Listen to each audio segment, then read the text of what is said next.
Ricordiamo che fra l'altro in Veneto dai 12 ai 19 anni ormai il 55%, quindi più di un ragazzo su due si è vaccinato. Guarda ai giovani, il presidente della regione Zaia da Mogliano per il Vax Day allestito allo stadio. Il Veneto in queste settimane punta sull'immunizzazione dei ragazzi per la sfida della ripartenza dell'anno scolastico con tutti in presenza ed affina il piano delle scuole Sentinella già avviato la scorsa primavera.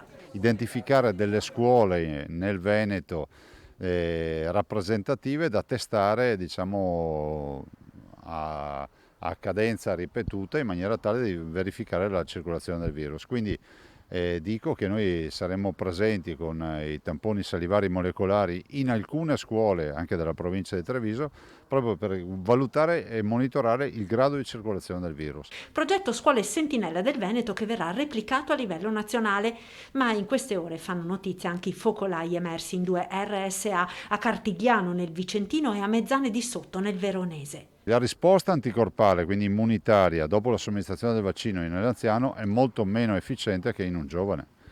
E il vaccino nel bugiardino ha dichiarato che la risposta anticorpale avviene nel 96% dei casi, quindi fatti 100 i vaccinati, 96 avranno gli anticorpi. Andando in su con l'età si può arrivare anche a percentuali molto più basse del 96%. Detto questo, noi abbiamo oggi una casistica che è molto chiara.